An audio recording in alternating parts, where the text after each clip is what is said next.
네, 안녕하세요. 어젯밤에 천둥번개가 치면서 비가 많이 내렸는데 또 맑아졌네요, 날씨가. 또 오늘 제 결혼 기념일입니다. 그런데 아이가 아파서 지금 와이프랑 아이랑 병원에 있죠. 이제 아이가 많이 괜찮아져서 오늘 저녁이나 내일 아침이나 이렇게 태어날 것 같습니다. 자, 오늘은 그 비트코인 투자자들이 왜 사람들한테 비트코인을 추천할까? 혼자 사면 되는데 좋은 거. 그 이유에 대해서 한번 얘기를 해볼까 합니다. 제가 모든 비트코이너들의 그 말을 대변할 수는 없겠지만 저와 생각이 겹치는 분들도 꽤 많을 것 같아요. 그래서 이제 제 개인적인 생각으로 한번 얘기를 해보겠습니다. 비트코인 투자자들은 비트코인 하나만을 보고 투자하는 것이 아니다. 세계관 자체에 투자를 하는 것이다. 그리고 그들이 보는 방식에 대해서 투자를 하는 것이다. 대부분은 어떤 사물을 볼 때 그 자체만을 생각할 것입니다. 예를 들어서 저희가 음식을 바라보고 있다면 그 저의 배고픈 상태에 따라서 그 음식에 대한 저희 시선을 달라집니다.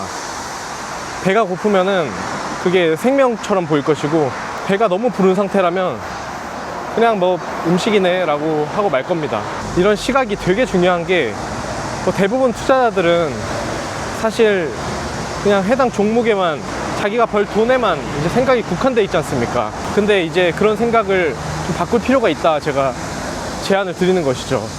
이런 생각들이 칸트의 철학, 그리고 여러 가지 예술가들한테서도 되게 많이 보여지고, 그런 시각의 차이가 세상을 바꾸는 계기가 되었습니다.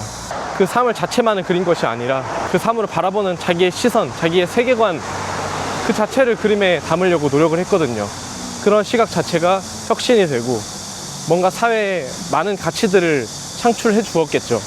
그래서 그 그림들이 유명할 수 있었던 거고, 화가들도 유명세를 탈 수 있었던 것이죠. 사족이 길었는데, 마찬가지로 비트코인을 투자함에 있어서도 생각보다 그 비트코인 자체만을 위한 것이 아닌, 돈을 벌기 위한 것만이 아닌, 비트코인을 바라보는 자신의 시선에 대해서 많이 생각하는 분들이 많으실 겁니다. 비트코인이 바꿔줄 세상의 미래는 어떤 모습일 것이다. 그런 세계를 믿고 꾸준히 저축한 그런 사람들이 개인적으로 그리는 개인의 삶, 그런 삶의 모습, 그런 게 저희를 더 움직이게 만든다고 생각하거든요. 비트코인이 역사가 짧잖아요. 그래서 노이즈도 정말 많고, 좀 대표적으로 오해가 되는 말들이 좀 많습니다.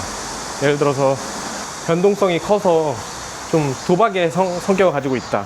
그 대박만을 바라는 그런 시야가 어떻게 사회에 좋은 가치를 남겨줄 것이며, 다들 일을 안 하려고 하는 사회적인 문제를 야기할 수 있다. 이런 오해가 대표적이라고 생각하는데요. 저도 그런 생각을 가졌기 때문에 과거에는 투자를 안 하고 오히려 멀리 해야 되는 것으로 봤습니다. 하지만 지금은 생각이 다릅니다. 한 가지 예를 들어 볼게요.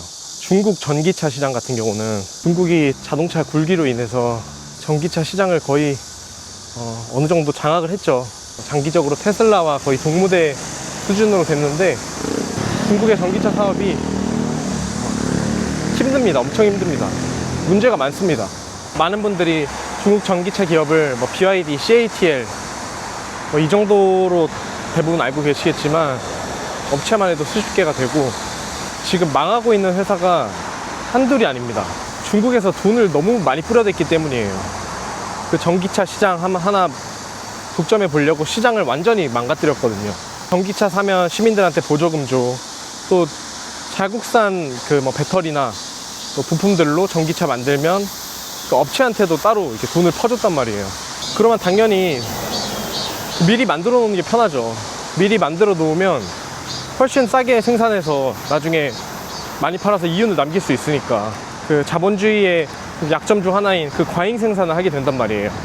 시장을 명확하게 조사하고 생산을 맞춰서 해야 되는데, 우후죽순 경쟁하듯이 생산을 하고 나니까 지금 전기차 시장이 완전 박살이 나가지고 재고차가 막 축구장 몇 개 크기로 이렇게 쌓여 있고, 회사들이 이제 하나둘씩 망하면서 경제에 문제가 생기게 되는 겁니다. 중국의 전기차 대표 기업 하면 BYD잖아요. 그 회사 같은 경우는 이제 배터리부터 완성차까지 다 수직 통합이 되어 있기 때문에 엄청 싸게 차를 만들 수 있단 말이에요. 그래서 이제 가격적 측면에서 우위를 점했고, 그 판매율도 많이 높아서 전 세계 수출도 많이 판매고를 올리고 있죠. 근데 그 회사조차도 20-30%씩 차 할인을 한다는 것은 진짜 힘든 겁니다. 지금 뭐 전기차 캐제미니 뭐 그런 말이 있었는데 그렇게 돼서는 안 됐다고 생각합니다. 시장이 완전 망가졌어요. 어쨌든 이 자유시장 체제에 그런 시도를 할 수 있다는 것 자체가 저는 위험 요소라고 생각하는데, 이것을 완벽하게 해결해 줄 수 있는 것이 바로 제가 보는 비트코인의 세계관입니다. 만약에 돈을 함부로 쓸 수 없는 입장이면 중국이 그 돈을 어떻게 그 업체들한테 줍니까? 얘네들이 진짜 잘한다는 보장도 없고 검증도 안 됐는데 돈을 그렇게 뿌릴 수 있었을까? 중국이 빚 다 떠안아서 국가에서 일하고 있는 정치인들이 그 선택으로 인해서 크게 피해를 봐야 된다는 게 이제 의심이 되면은 절대 그런 행동을 하지 않았겠죠. 이렇게 돈을 찍어내서 사람들한테 뿌리고, 그래도 나라의 재산이나 그 정치인들 개인의 재산이 전혀 타격을 받지 않는다는 보장이 있었기 때문에 이제 낭비를 감행하는 것입니다. 국가적으로요. 그렇게 국가가 행동을 하면은 당연히 서민들도 사업을 그렇게 하고 싶죠.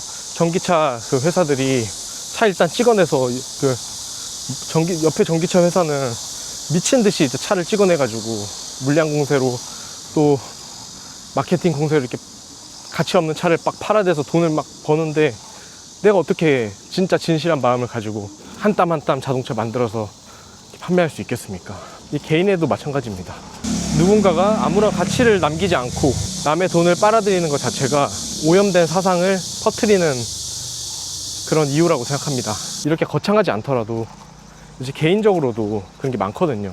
이제는 좀 그런 상황이 많이 줄었지만 뭐 명품백 하나만 사도 그 사람의 가치가 막 올라가고, 막 카푸어들도 그 차 하나로 엄청나게 지위를 얻는 그런 상황도 많았잖아요. 요즘 같으면 그냥 허세 부린다고 하겠지만 옛날엔 그게 먹혔기 때문에 그런 기조가 탄생한 것이라니까요. 그러니까 저는 그런 게 없기를 바라는 세상을 꿈꿉니다.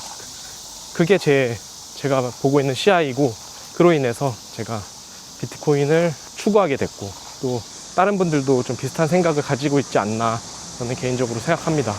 그 모두가 자기가 한 일에 대해서 책임을 져야 하는 사회, 그리고 그렇기 때문에 나의 행동을 다시 한번 돌아보고 말할 때도 조금은 더 신중하게 할 수 있는 그런 세상, 내가 저질러서 이득을 보는 게 아닌 잘 설계하고 잘 생각해서 그것을 용기 내서 행동함으로써 가치가 전달이 되는 사회가 제가 바라는 사회고, 많은 비트코이너 분들이 그런 가치를 가지고 있지만 이 비트코인을 몰라서 휘둘리는 사람들, 그런 개인들, 저 같은 경우도 뭣도 모르고 과거에 삼성전자 막 1억씩 사가지고 막 휘둘리고 그랬던 때가 있습니다. 그런 과거에 제가 눈에 밟히니까 저도 이런 영상을 찍는 것이겠죠. 아무튼 오늘 영상이 좀 무거웠는데 시청해주셔서 항상 감사드리고, 비트맥시 분들이 제 영상 많이 찾아주셔가지고 봐주시고 댓글도 많이 달아주시고 너무나 감사드립니다. 좀 부담이 많이 됩니다. 저는 저의 과거와 같은 그런 아무것도 모르는 사람을 위해서 영상을 찍는 것인데, 오히려 진짜 다 알만한 그런 사람들이 제 영상을 봐주신다는 게 좀 부끄럽기도 하고, 또 좀 더 잘해야겠다 뭐 이런 생각도 들고, 아무튼 너무 감사드리고, 제가 X에서 좀 활동하고 있진 않아요. 눈팅만 하는데 혹시나 제가 스파이처럼 이렇게 껴있을 거를 의심하실까봐 이렇게 미리 말씀을 드리고, 비트맥시 분들이 제가 봤을 때 누구 말이 가장 옳다 이렇게 단언할 수는 없지만 그래도 도움되는 말을 많이 하시는데, 이게 좀 비트맥시라는 이유로 소외받는 부분도 있다고 생각해요. 비트맥시 특성상 얼굴을 노출할 수가 없고 굳이 그럴 필요성도 잘 안 느끼시는 분도 많을 것 같아서 컨텐츠적으로 좀 불리할 수밖에 없거든요. 그럼에도 불구하고 누군가는 분명히 알아야 된다고 생각하기 때문에 제가 그 중간다리 역할을 해볼까 뭐 이런 생각도 하게 됐습니다. 아무튼 시청해 주셔서 정말 감사드리고 내일 또 뵙겠습니다. 감사합니다.